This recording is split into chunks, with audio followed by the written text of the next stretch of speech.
Chapter 15. Impact of Neoplatonism on early Christianity. The development of Neoplatonism within Christianity would have a disastrous impact on marriage. J.D. Unwin, who did extensive research on the relationship between the energy and progress of a culture and its attitude towards sex, made this penetrating point. In the 4th century, the Christian fathers began to compel the acceptance of the doctrine that marriage was a compromise with sin, and that those who married fell from an immaculate ideal. As Jerome put it, nuptia terram replent, virginitas paradisum. Marriage fills the earth, virginity paradise. It then became the fashion for new converts to found religious houses which were quickly filled by male and female votaries of celibacy. By their voluntary acceptance of compulsory continence, the women who first entered these houses proved themselves to have been the very ones who, being fruitful, would have bred a generation of energetic sons. And if we examine the records of the events which took place in Western Europe between the 7th and 13th centuries, we find that after accepting and practicing this type of Christianity, a society soon ceased to manifest the same energy as before. Footnote: J.D. Unwin, Sex and Culture, Oxford University Press, 1934, page 377. By loss of energy, Unwin indicates a loss of capacity for deep intellectual attainments in the sciences, the arts, agriculture, and industry. This is what we see in the Middle or Dark Ages, regression in a range of fields. If celibacy is the ideal, it wasn't reflected in culture and society. One person reflecting on the impact of the Church Fathers made this interesting observation. But Plato's story can also be, depending on how much Neoplatonism one swallows with it, a pernicious bit of hokum. The problem with it is that it designates human sexuality as a consequence of a fall, or of the fall. It suggests that human sexuality is evidence that the world is not how it ought to be. Origen bought into this idea of human sexuality, and that didn't end well. Poor Origen was probably the greatest theologian of the early centuries of the Christian church. Then he kinda sorta went nuts. His problem was that he had a physical body, which his Neoplatonic idealism told him must be bad. His body was also, as bodies tend to be, equipped with genitalia, and he figured that was really bad. Mix in a zealously literal reading of Matthew 5:29-30, and like I said, that didn't end well. St. Augustine came to Christianity carrying the same Neoplatonic baggage that had led to Origen's troubles. On his good days, he knew better, but on his bad days, he couldn't seem to help reading St. Paul through the eyes of Plotinus, and since Augustine is the inescapable, insurmountable, most important Christian theologian ever, he managed to imprint a good bit of this Neoplatonism on the church he helped to shape. That hasn't ended well either. People come with physical bodies, and those physical bodies come with genitalia, and it's neither helpful nor healthy to start thinking that these things are, in and of themselves, evil. Footnote: patheos.com/blogs/slacktivist/2006/5/10/Origin of Love. If you study the lives of many who are commonly known as the Church Fathers of Christianity, you see this war between mind and body playing out. This drive towards asceticism combined with a need to punish the body in order to save the soul. Now, if we look at what the leaders of the early church said about marriage, they consistently present marriage as an indissoluble union for life. Divorce was not known amongst early Christianity. This tells us how they understood the words of Christ and the apostles. For both Romans and Christians, love and affection between spouses was common, and the procreation of children was a central expectation of marriage. However, the Christian view of marriage was distinct in two significant ways. First, in Christian marriage, the spouses were moral equals and held to a single standard of fidelity, unlike the double standard in Roman marriage where adultery was permissible for the husband but not for the wife, and marriage represented a lifelong, indissoluble bond, i.e., divorce was not permitted. Footnote: issues.cune.edu the LGBT disputes, teaching and practice in the Church 2 / the Reformation and the Reform of Marriage historical views and background for today's disputes. Here is a summary of the views of the early church fathers of the Roman Church. If a spouse persists in adulterous behavior and there is no other alternative, the marriage relationship can be terminated by the innocent party, Hermes, Clement, Jerome, Augustine. Spouses that are divorced for any reason must remain celibate and single as long as both spouses live. Remarriage is expressly prohibited. Hermes, Justin Martyr, Clement, Origen, Basil, Ambrose, Jerome, Augustine. Whoever marries a divorced person commits adultery. Hermes, Justin Martyr, Clement, Origen, Basil, Ambrose, Jerome, Augustine. Whoever contracts a second marriage, whether a Christian or not, while a former spouse lives is sinning against God. Justin Martyr, Ambrose. God does not, and the Church must not, take into account human law when it is in violation of God's law. Justin Martyr, Origen, Ambrose. The marriage covenant between a man and a woman is permanent as long as both husband and wife are alive. Clement, Origen, Ambrose, Jerome, Augustine. It is a serious offense against God to take another person's spouse. Basil. The Church must charge all persons who are in possession of another living person's former husband or wife with adultery. Basil. Marriage and affection with a remarried spouse while a former spouse lives is the sin of adultery. Hermes, Justin Martyr, Clement, Origen, Basil, Ambrose, Jerome, Augustine.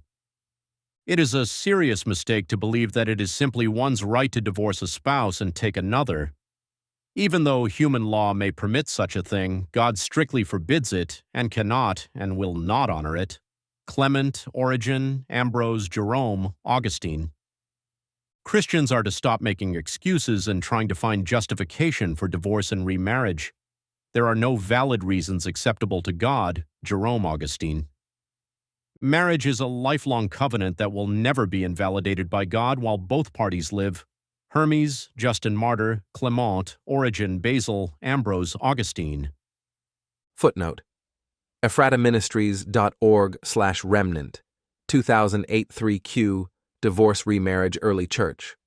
All these men upheld the Bible truth of marriage for the entire life. The problem is that many of these men, influenced by Neoplatonism, manifested behaviors completely against the principles of biblical marriage. Driven by the desire to control their evil bodies, many of the fathers became celibate. Some of them felt like Augustine, who raged at his misfortune of having an erection at the sight of a pretty woman. Footnote: nypress.com/news/why did Augustine really hate sex? If Eusebius's account of Origen is to be believed, in his desperation to gain control of his body, he castrated himself. The fruits of Neoplatonism drove them to such extremes. Yet these are the men who held strictly to the biblical principle of no remarriage. How could most of these men have any right conception of the blessings of marriage and what it means to be a good husband and father? How do these men come to be revered as the great Christian lights of the world for that time? To put it bluntly, these men placed the beautiful truth of marriage within the stinking corpse of Neoplatonism. In following the principles of these men, a man would have a constant sense of guilt for desires that God created as normal within a marriage. It would drive men to blame their wives for being agents of Satan to tempt them. This belief that the male sex drive was an obstacle to perfection led pious Christian men into dreadful guilt complexes, and in turn they tried to shift the blame for this onto the influence of women. Tertullian, another major Christian authority, expressed his fear of female power in a letter to women that read in part, "Even the grace and beauty you naturally enjoy must be obliterated by concealment and negligence. It is to be feared because of the injury and violence it inflicts on the men who admire you." St. Augustine likewise wrote in a letter, "What is the difference whether it is in a wife or mother? It is still Eve the temptress that we must beware of in any woman." footnote.which.plus.com/7day-extracts/St. Augustine and his penny.html. These men saw marriage as an impediment to devotion. The Venerable Bede, AD 673 to 735, an English monk, once wrote that he was not able to pray during sexual intercourse, and because Paul tells Christians to pray without ceasing, it was best for him to abstain from sex and be celibate. How can any man with this type of mind ever be a blessing to a wife? Augustine presents to us the idea that a man's wife, or even his mother, is a temptress to seduce a man. If only this man knew the gospel. But his Neoplatonic framework hid from him the joy of the new covenant in Christ, where there is true divine pattern harmony between mind and body, allowing marriage to be a fountain of blessings of sex and love. The fruit of these early church fathers has assisted Satan in his goal to destroy marriage. In describing the Roman system, the spirit of prophecy made this poignant observation. A prayerful study of the Bible would show Protestants the real character of the papacy and would cause them to abhor and to shun it. But many are so wise in their own conceit that they feel no need of humbly seeking God, that they may be led into the truth. Although priding themselves on their enlightenment, they are ignorant both of the Scriptures and of the power of God. They must have some means of quieting their consciences, and they seek that which is least spiritual and humiliating. What they desire is a method of forgetting God which shall pass as a method of remembering Him. The papacy is well adapted to meet the wants of all these. It is prepared for two classes of mankind, embracing nearly the whole world, those who would be saved by their merits and those who would be saved in their sins. Here is the secret of its power. The Great Controversy, 572.2. Taking this principle into marriage, what we have in the Roman system is a method of destroying marriage which passes as a method to uphold and bless marriage. The natural fruit of mind against body was to ensure that all the leaders of the Catholic Church would be celibate, along with all of its nuns. What would any of these people know about marriage? Sex was something to be denied to gain merit, and there was no merit in marriage. But did all these attempts at working for salvation through celibacy bring peace? Is it a surprise to find all the terrible abuse of children in the Catholic Church? Isn't this the fruit of trying to have your mind war against your body? In the rise of Roman Catholicism, we see in the person of Constantine the manifestation of a direct attack on the two institutions from Eden, marriage and the Sabbath. It has ever been the object of Satan to either abolish altogether or to pervert the institutions of the Sabbath and marriage. The Emperor Constantine was an efficient agent of Satan to corrupt and change them both. How he figured in regard to marriage is well described by Bishop Newton. He says, "Forbidding to marry, not regarding the desire of women, neglecting and discouraging marriage, as both the Latin and Greeks did to the great detriment of human society and to the great discredit of the Christian religion. The Julian and Papian laws, which were enacted in the most flourishing times of the Romans for the favor and encouragement of those who were married and had children, Constantine himself repealed, and allowed equal or greater privileges and immunities to those who were unmarried and had no children. Nay, he held in the highest veneration those men who had devoted themselves to the divine philosophy, i.e., to a monastic life, and almost adored the most holy company of perpetual virgins, being convinced that the God to whom they had consecrated themselves did dwell in their minds. His example was followed by his successors, and the married clergy were discountenanced and depressed. The monks were honored and advanced, and in the 4th century, like a torrent, overran the Eastern Church, and soon after the Western too. This was evidently not regarding the desire of wives or conjugal affection. At first, only second marriages were prohibited, but in time the clergy were absolutely restrained from marrying at all. So much did the power here described magnify himself above all over God himself by contradicting the primary law of God and nature and making that dishonorable which the Scripture, Hebrews 13:4, hath pronounced honorable in all. Bishop Newton's work, page 303. What a pity that so many intelligent men and even professed Christians will do Satan's work in opposing these divine institutions. While the spiritualists are striking against marriage, some Christian bodies are opposing the Sabbath. Each are striking against the commandments of God and the teachings of His Son. Jesus Christ has defended the sacredness of both these institutions. M. E. Cornell, Ancient and Honorable, Review and Herald, May 23, 1865.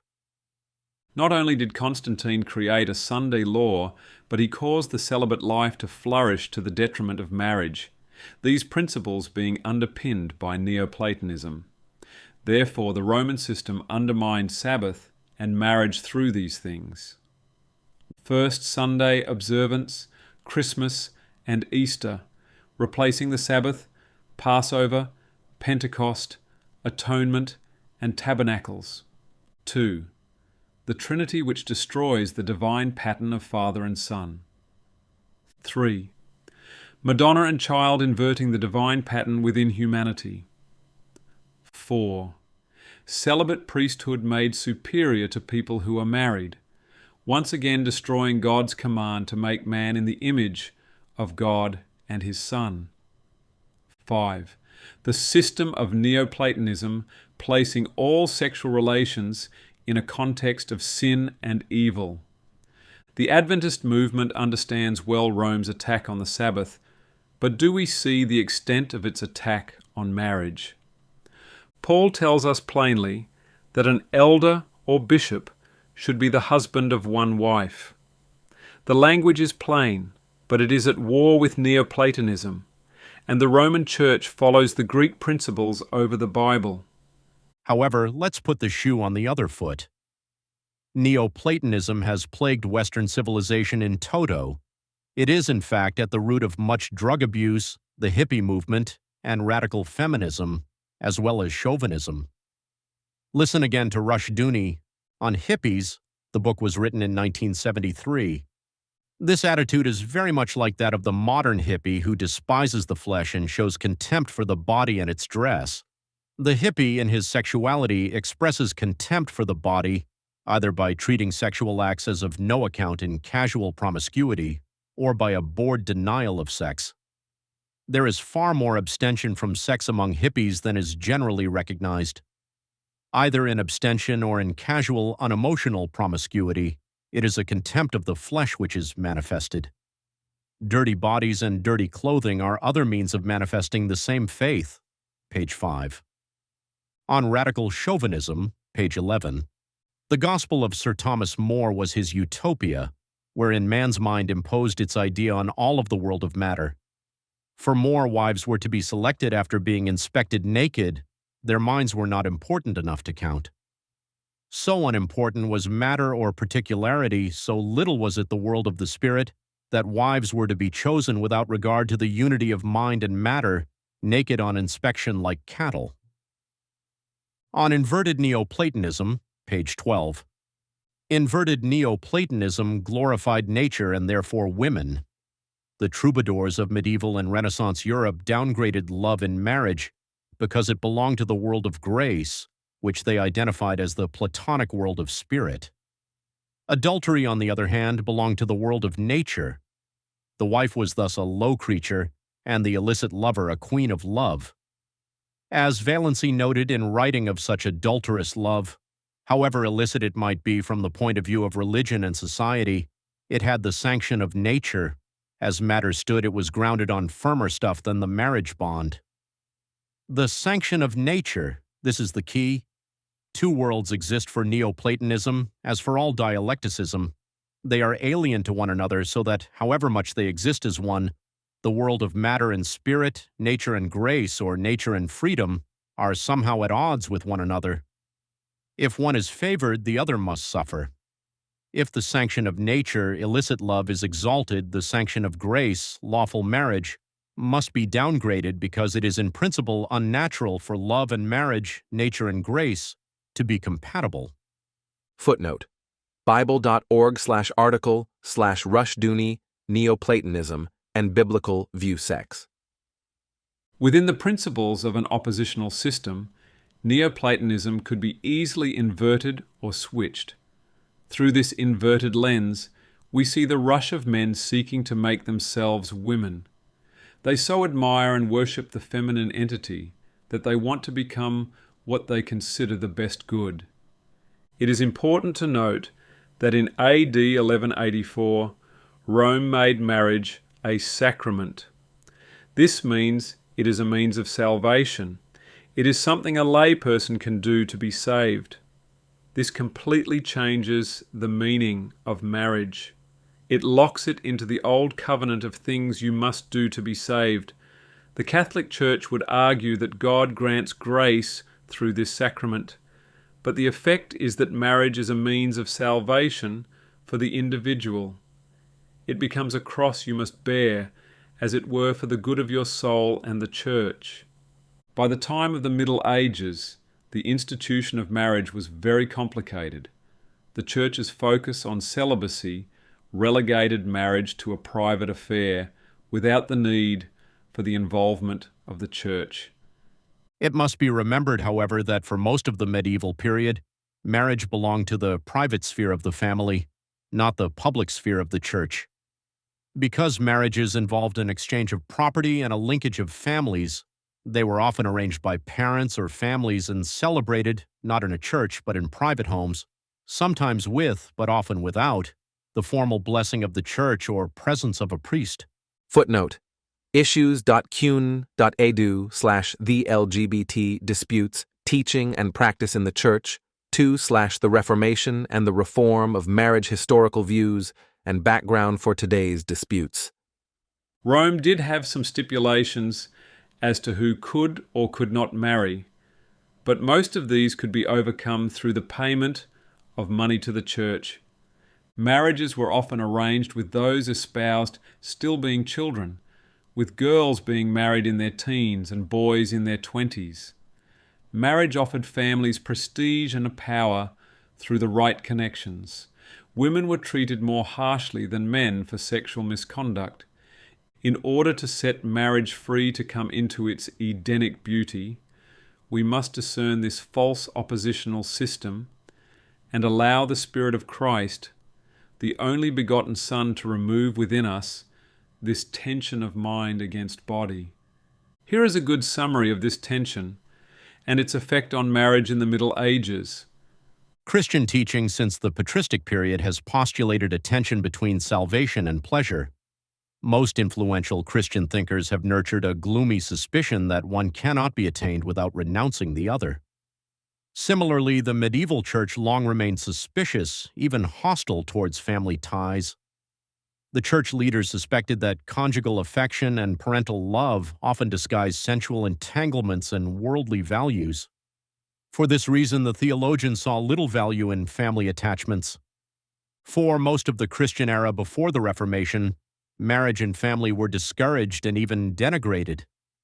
Sexual relations were condemned and associated with the evil of original sin. Singleness and celibacy were exalted as a higher and holier state of spirituality. Marriage during the time of Luther was one of the 7 sacraments which was decided during the Council of Verona in 1184. Although marriage was not administered within the framework of church liturgy, although termed a sacrament, marriage was not required to take place in a church or officiated by a priest. The church viewed marriage as a gift from God and an act of consent between a man and a woman, and therefore church law did very little to regulate marriage. In the early medieval age, daughters were handed over by their fathers to their husbands in a public ceremony, which was then followed by the consummation of the marriage. By the late medieval period, however, the practice was no longer universally followed, and boys and girls as young as 14 were betrothing themselves to each other without parental consent. A problem arose when some of these young couples would make secret agreement to each other, promise to marry in the future, and then validate this with consummation. Young men would pledge marriage, consummate the marriage, and then denied having done so, sometimes leaving the girl no longer a virgin and in some case pregnant. These secret betrothals and promises of marriages resulted in thousands of he said, she said arguments. The ecclesiastical courts were overrun with cases of contested betrothal, girls seduced on alleged promises of marriage, parents challenging the secret unions of their children, bigamous Casanovas accused of secretly promising marriage to 2 or more women, and possibly the most embarrassing of all, men and women sincerely attempting to make public their private vows, only to be challenged by someone claiming to have been secretly promised marriage by one of the partners. Footnote: Trevor Oreggio, How Martin Luther Transformed Marriage, 2021. Faculty Publications, 2253.